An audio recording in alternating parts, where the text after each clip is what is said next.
Is Jordan.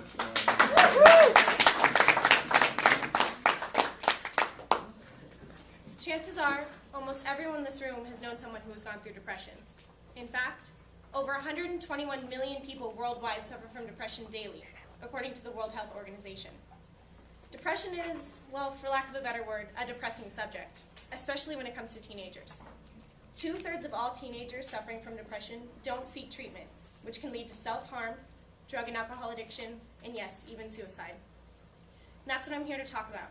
What depression really is, the symptoms, and how an organization called To Write Love on Our Arms is helping save people's lives. I guess you could say it all started 2 years ago on a cold September day when one of my friends and I went shopping at Hot Topic. My friend was looking for a shirt from her favorite band when I came across a bracelet. It wasn't anything special, just a black bracelet with the words To Write Love on Our Arms written on it in blue block writing. I bought the bracelet without a second thought because I thought the saying was pretty. Later that night, after a little research, I found out that those 6 words were not a saying, but a non-profit organization helping depressed teens to not commit suicide. What can I say? I was intrigued. I had heard stories about my great-aunt who went through many hardships and tried to commit suicide. So I continued to browse the website and learn all about depression. I started by reading about self-injury. When people are going through emotional turmoil, they try to find other ways to express the hurt they are feeling, turning to self-injury. When most people hear the word self-injury, the first thing that comes to mind is usually cutting. Turns out, self-injuries include, but are not limited to, cutting, burning, interfering with wound healing, inserting objects into skin, punching or hitting oneself, infecting oneself, bruising or breaking bones, and some forms of hair pulling. These behaviors are obviously unhealthy and can pose a serious threat to your life. Now you know the types of self-injuries, but what about the causes?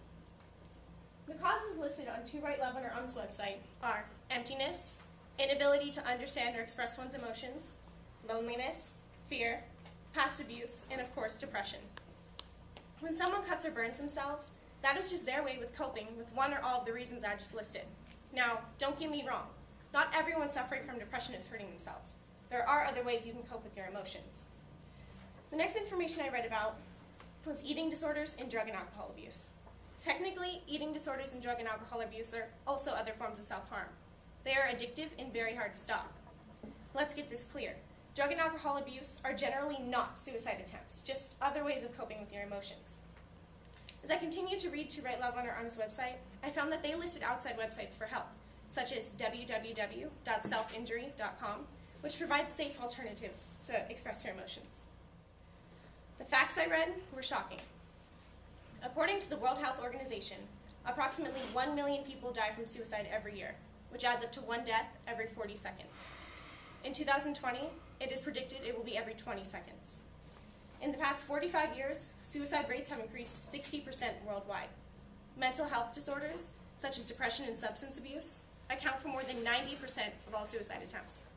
Suicides globally are as follows. 55% of all suicide attempts are aged 15 to 44 years old, and 45% are aged 45 and over.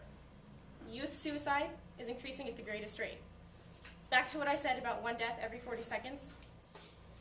After reading all this information, I was inspired to go out and buy this shirt. I was also inspired to help out in any way I could because even though I haven't suffered from depression or personally know anyone who has, I don't think anyone should have to feel so lonely or without hope that they turn to self-harm and suicide.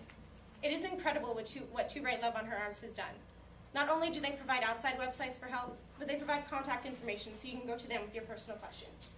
To Write Love on Her Arms sells merchandise and holds fundraisers to raise money. To Write Love on Her Arms has raised over $1 million, which has gone directly into treatment and recovery for teens. Oh, and it's been another 40 seconds. The money that To Write Love on Her Arms has raised has gone to organizations such as the Christian Brooks Hope Center, the American Foundation for Suicide Prevention, the Suicide Prevention International, the Self-Injury Foundation, and many, many more. You don't have to donate money to help. Simply giving out a compliment can brighten someone's day and perhaps even help them not to hurt themselves. Around the room, I have placed flyers with tear-off compliments that look like this. They say things such as, you have a kind heart, or you make the world a better place. Or, your TED Talk was amazing. You can please tear off these compliments and give them to whoever needs it. Oh, and it's been another 40 seconds. Help me to stop the statistic by doing what I just described. It's not that hard to tell someone they look nice today or to point out one of their good qualities. So to wrap things up, to write Love on Our Arms has inspired me to try to help, and I hope I have in return inspired you. Thank you.